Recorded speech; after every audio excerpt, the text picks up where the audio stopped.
हजरत अमीर खुसरो के गांव पटियाली से अदब की खुशबू लेकर मोहब्बत के शहर देहरादून के सभागार में पहली बार हाजिर हुआ। और आज का ये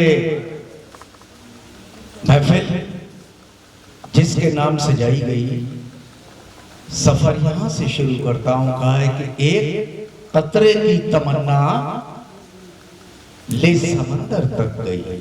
वाह। एक कतरे की तमन्ना ले समंदर तक गई, प्यास होठों पे मचलकर दिल के अंदर तक गई। वाह। एक कतरे की तमन्ना ले समंदर तक गई, प्यास होठों पे मचलकर दिल के अंदर तक गई। और शहरत शम्स की कुछ इस कदर फैली शरत, एक कलंदर क्या शहर के हर सिकंदर तक गई। वाह। एक कतरे की तमन्ना ले समंदर तक। वाह। साथियों, जिस सरजमी से मेरी आमद हुई, आपकी इस धरती पर चार पत्तियां उस महबूब के नाम पढ़ना मेरी जिम्मेदारी है। जी इंशाअल्लाह। जिस हिंदी खड़ी बोली को उसने सजाया, सफर यहां से शुरू करता हूं। कहा है कि कभी बिरह के गीत लिखे, हिलाना सजेगा कि कभी बिरह के गीत लिखे, कभी छंद लिखे खुशहाली के। वाह। और दहली में जो दफन हुए वो खुसरो थे पटियाली के। वाह वाह वाह। कभी बिरह के गीत लिखे, वाह वाह वाह। कभी छंद लिखे खुशहाली के। और दहली में जो दफन हुए वो खुसरो थे पटियाली के। वाह। और उनकी अमर लेखनी ने हमको वो आधार दिया कि हिंदी की कश्ती को जिसने उर्दू का पतवार दिया। वाह। और हो जाऊं कुर्बान अदब के गुलशन के उस माली के। वाह। दहली में जो दफन हुए वो खुसरो थे पटियाली। वाह। साथियों, एक उस श्रद्धा सुमन उस खड़ी बोली के पहले कवि के नाम। और यहाँ मेरी जो बहनें बैठी हैं, सफर यहां से शुरू करता हूं कि शब्द छोटा इस जगत में इस कदर देखा नहीं। वाह। कि शब्द छोटा इस जगत में इस कदर देखा नहीं, राह में मां से बड़ा भी हम सफर देखा नहीं। वाह। कि शब्द छोटा इस जगत में इस कदर देखा नहीं, राह में मां से बड़ा भी हम सफर देखा नहीं। और हाथ चरणों पर गए तो मिल गया दिल को सुकून। वाह। माँ जगत में देखती है ईश्वर देखा नहीं। राह में माँ से बड़ा भी सफर। और जब माँ की बात है तो महसूस करिएगा कि जिनके माएँ नहीं, मुसीबत से मुझे हर पल दुआओं ने निकाला है। क्या मुसीबत से मुझे हर पल दुआओं ने निकाला है, नहीं गिरने दिया मुझको मुझे मां ने संभाला है। वाह। मुसीबत से मुझे हर पल दुआओं ने निकाला है। वाह। नहीं गिरने दिया मुझको मुझे मां ने संभाला है।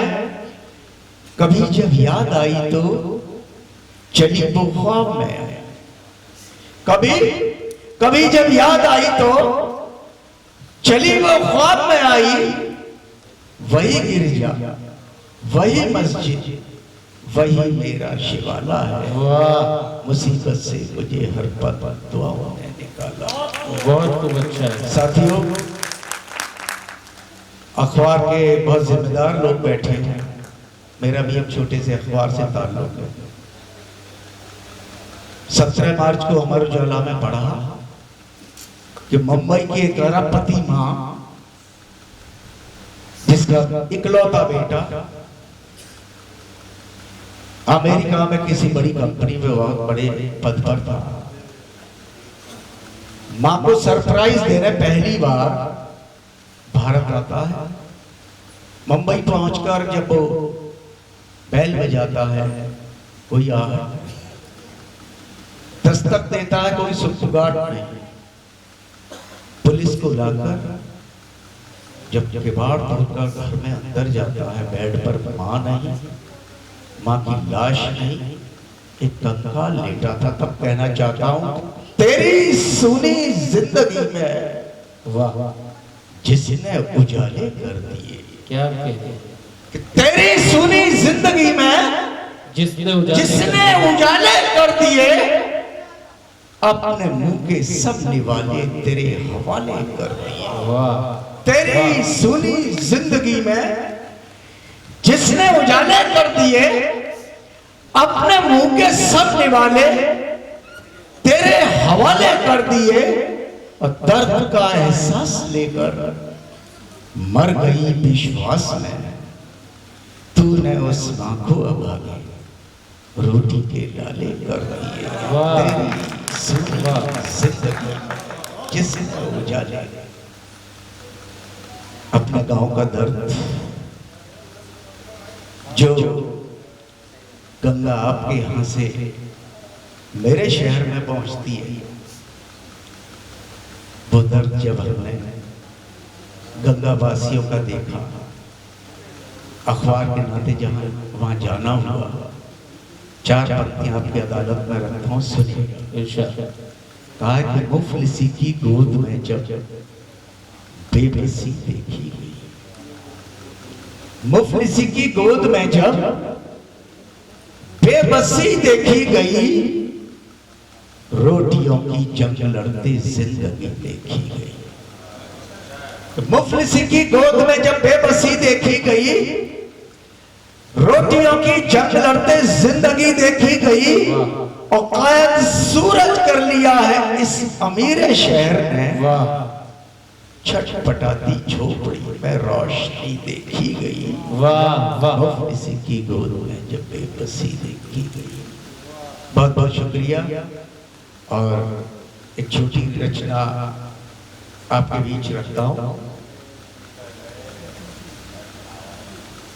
कहा कि मैं चला था ले यहां पर सभ्यता के राग को,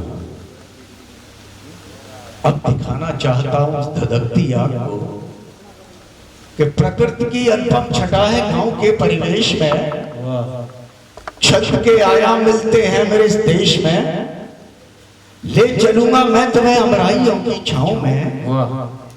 देखिएगा क्या बचा है अब हमारे गांव में। क्या और भूख से व्याकुल अभागा रोटियों को त्रस्त है, आदमी जो शामियाना में पड़ा है मस्त है। पूंजीपत शोषण करते हैं सदा मजदूर का, पास रहते हैं यहाँ पर रखते रिश्ता दूर का। क्या और जानते हैं कष्ट उनका फिर भी ये अनजान है। कर्ज देकर पालते हैं उनके ये भगवान है। और वो जो मंदिर का पुजारी धूर्त है, मक्कार है, देवता की अर्चना का सिर्फ उसे अधिकार है। और मस्जिदों में मौलवी का रौब भी तो जानिए, मुस्लिमों पर धाक कितनी इसको भी पहचानिए। मुखिया का बेटा जिस पे चाहे अपनी नजरें डाल दे। दोस्तों, एमएलए, एमएलसी, एमपी, चेयरमैन सबके चुनाव होते हैं, मुखिया का कहीं कोई चुनाव नहीं होता। और मुखिया समाज का वो अभिन्न अंग है जिसके बिना हम सभ्य समाज की कल्पना नहीं कर सकते। तब कहना चाहता हूं कि मुखिया का बेटा जिस पर चाहे अपनी नजरें डाल दे, चौराहा पर झुग्गियों की टोपियां उछाल दे, और बाला कोई झोपड़ी में अगर सयानी हो गई तो गांव भर के मंचलों की राजधानी हो गई।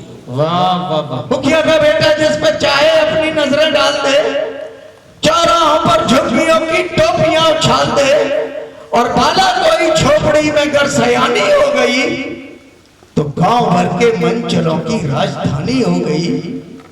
आदमी समझो लुटेरे 100 में 70 हो गए, हाल मेरे गांव के अबद से बदतर हो गए। वाह, हाल मेरे गांव के अबद से बदतर। बहुत बहुत शुक्रिया। बहुत खूब, जिंदाबाद, बहुत शुक्रिया। और अमजद भाई ने जिस अंदाज के लिए बुलाया, अब तक मैंने अपना मन रखने के लिए कुछ पंक्तियां पढ़ी। एक नज़्म हाजिर करता हूं, सुनिएगा। कहा कि उम्र भर चलता रहा वो जिंदगी के ताप से, जी, उस्मान दर्जी की कहानी कह रहा हूं आपसे कि बकरी दल की कोख से तिफल जो पैदा हुआ, हर शख्स उस मासूम पर गांव का शैदा हुआ कि नाम उसका मौलवी ने सोच कर रखा अमीर।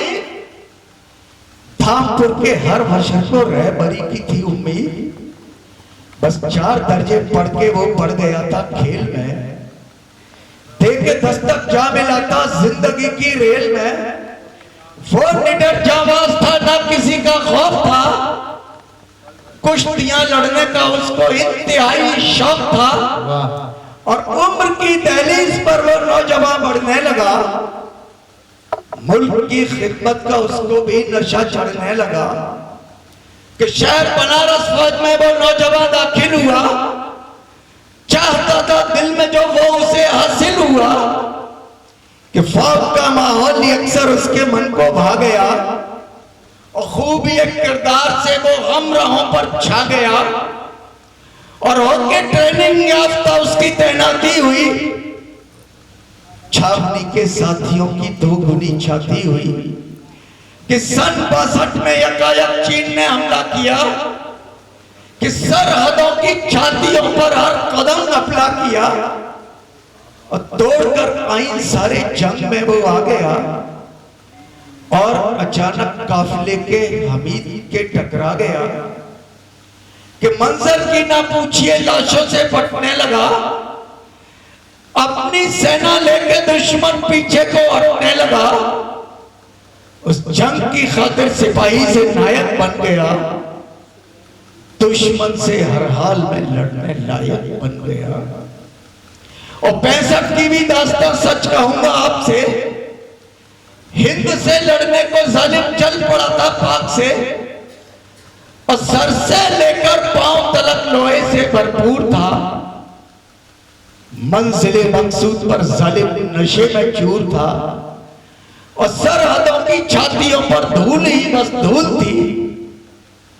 हिंद की सीमा में घुसना एक भयानक भूल थी, और देखकर आलम वहां का हर बशर घबरा गया था जो लश्कर फौजियों का पाक से टकरा गया। और एक एक करके उसके साथी कम होते गए, दीवाने में भारती की गोद में सोते गए। और देखकर आलम वहां का मन ही मन रोने लगा, साथियों की मौत पर होश वो खोने लगा। इस तरफ है मुल्क की इज्जत, उस तरफ इस्लाम है। भला मेरे मुझको बता होना क्या जाम है।